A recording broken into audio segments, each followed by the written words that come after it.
The Paul Pelosi break-in story continues to confuse and baffle, but I think we finally discovered what's really behind it. And as Joe Biden would say, it can all be summed up in one word: Democrat desperation. You're not going to want to miss this. According to the official police reports, a mentally disturbed drug addict named David DePape broke into Paul Pelosi's San Francisco home early Friday morning, demanding to see Nancy. At some point, Paul Pelosi excused himself from DePape by saying he needed to use the bathroom. It just so happens that that's where he was conveniently charging his phone. And so at approximately 2:30 a.m., Paul Pelosi called 911 on his cell phone. This is the recording of the police dispatch immediately following that call. A priority 910, 2640 Broadway, cross of Scott and Normandy. Hey, 14-hour copy. RP stated that there's a male in the home and that he's going to wait for his wife. RP stated that he doesn't know who the male is, but he advised that his name is David and that he is a friend. RP sounded somewhat confused. 12 over back and copy. Units code 3 to 2640 Broadway per 14-hour. Cover 12 over copy. 15-hour also code 3. Cover 112 advice insufficient units on scene 2640 Broadway. Special call medic 66, location 2640 Broadway. Now, you'll notice obviously here that according to the dispatcher, Paul Pelosi knew the intruder's name and said that he was a friend. Now, for whatever reason, San Francisco police have not released the tape of Paul Pelosi's original 911 call so that we could confirm that that is exactly what he told police, that this fellow David, whose name he obviously communicated to the dispatcher, was his friend. Now, I'm not making any insinuations here. I'm only saying that that is very weird. How did Paul Pelosi know David DePape's name, and why did he refer to him as a friend? The dispatcher clearly stated that Pelosi sounded confused, given that he said he didn't know him, but knew his name and that he's a friend. So yeah, clearly there's some confusion there. But now we're being told, no, Pelosi did not know him, and he certainly wasn't a friend. So the part about Pelosi not knowing him is true, but then how did he know his name, and why did he claim DePape was his friend in the privacy of his bathroom? Confusing doesn't even begin to explain it, but that, ironically, is where the confusion actually just begins. Now we're being told that both men were not in their underwear when police arrived, only Paul Pelosi was. The initial report came from a Fox affiliate, KTVU, which has since retracted that report, saying that they misrepresented the police account that said DePape was simply in his shorts. So no, Pelosi didn't know him, even though he told police his name and that he was a friend. And secondly, only one of them was in his underwear while DePape was in his shorts, whatever that means. Thirdly, what about this call from the bathroom? Why would a guy who just broke into your home demanding to see Nancy let you leave his sight, lock the door behind you, and perhaps escape through a window? Why would he do that? And why would you conveniently have a cell phone charging in the bathroom? Look, I've been to a number of people's homes, and frankly, I've never seen a cell phone charging in the bathroom, okay? But then things get even stranger. For example, why was it so easy for this fellow DePape to break into the Pelosi's home? The house has a top-notch security system replete with multiple security cameras. How does someone just waltz right in at 2:30 in the morning? Where were the people that were supposed to be monitoring those security cameras? And why haven't they released those tapes of the break-in? Why haven't they released the police body cam footage of when they first encountered Pelosi and DePape? I mean, the bizarre silence surrounding the police account is almost as bizarre as the account itself. But there's even more here. It gets stranger. Here's what Tucker Carlson had to say about it. The story around the attack on Paul Pelosi in San Francisco last Friday night, we couldn't, and we still can't. It's not gotten any clearer in the past 24 hours. Police in San Francisco, for reasons that are not clear and not defensible, are still refusing to release the body camera footage, which would answer most questions.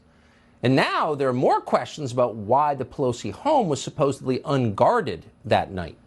According to CBS News, after January 6th, Nancy Pelosi moved hundreds of Capitol Hill police officers to field offices in Tampa and San Francisco. Did you know that? She's got her own police force now?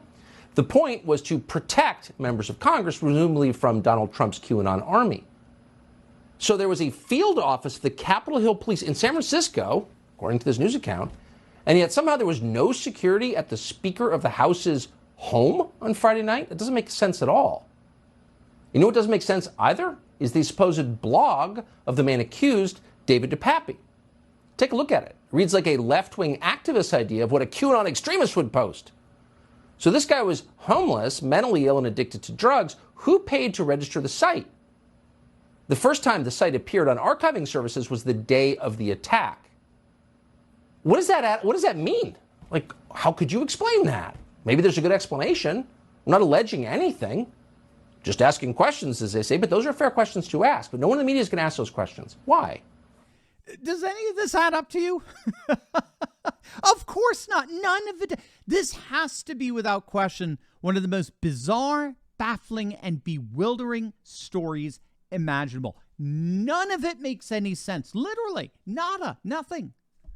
So what does the legacy media have to say about this? Well, what they have to say, I believe, is a clue as to what's really going on here. But first, our good friends over at Goldco are here to help you protect your savings amidst all this economic insanity with the timeless values of gold and silver. Make sure to click on that link below and see how you can get upwards of $10,000 of free silver if you open up an account with them. But that is a limited time offer, so don't wait. Click on the link below right now and keep your assets safe with the timeless value of gold. So, what's the legacy media saying in response to the grotesquely bizarre details that have thus far emerged from the San Francisco police? Well, you know the answer. Nothing. None of the freakish facts seem to bother the legacy media in the least. In fact, the more common people ask questions, the more the media accuses them of peddling in right-wing conspiracy theories. Instead of the media probing and investigating and getting to the bottom of an obviously absurd and insane story about the third most powerful person in the nation, the person next in line to becoming president after Kamala Harris, heaven help us all. Instead, we're the ones, citizens are the ones who are left asking the questions. And the moment we begin making our inquiries public, the legacy media fires back, "Back off, insurrectionist! We're in charge of the facts here. Facts you will learn about on an as-needed basis. Who are you to inquire or question the facts that we, the mainstream media, the guardians of democracy, have reported thus far? If they don't make sense to you, well, what do you expect, you knuckle-dragging deplorable? You're reading too much QAnon." It's no wonder Jeremy Boring tweeted out, quote, "Journalism is dead. 20 years ago, every major publication would have had boots on the ground chasing the facts in the Paul Pelosi story, questioning the narrative, interviewing everyone even tangentially connected, demanding transparency and the release of calls and footage." What happened? Well, I think Rising Serpent said it best when he tweeted out, quote, "Isn't it amazing how the media hasn't figured out the Jan 6 pipe bomber, the Supreme Court leaker, a single one of Epstein's clients, the motive of the Las Vegas shooter, but they knew Paul Pelosi's midnight visitor was MAGA even before both could put their underwear back on." I think that hits the nail on the head, no pun intended. Our legacy media is working in tandem with the Democratic Party to try to successfully weaponize this break-in as indicative of the kind of extremist violence that the ultra-MAGA Republican Party is fostering in our nation. And lo and behold, look what we have here. It's just been announced that Joe Biden is going to go back to his Emperor Palpatine character. He's going to put the blood red lights back on, and he's going to deliver a speech to the nation tomorrow night, Wednesday evening, warning the American people of the violence behind the Republicans who are about to vote into office and the threat they collectively pose to the future of democracy. This is happening.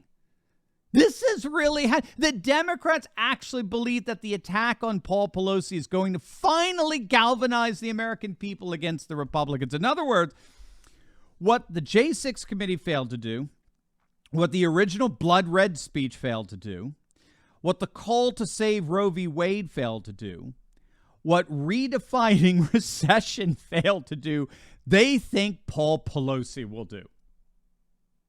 This is really happening. This is the modern Democratic Party. They actually believe this is going to work. Weaponizing Pelosi's break-in, they believe, will function effectively as an October surprise that inordinately affects the election results in their favor. And Joe Biden is going to be their spokesman. All of this, all of it smacks of total desperation. We may never know what really happened at the Pelosi house that night, given the complicity of the legacy media with the messaging of the Democratic Party. But we sure know political collapse when we see it. As always, make sure to smack that bell and subscribe button. You will definitely want to check out my latest video on a massive shakeup in a battleground race that has the Democrats in deeper trouble than they ever imagined. You're going to absolutely love it. So make sure to click on that link, and I'll see you over there. God bless.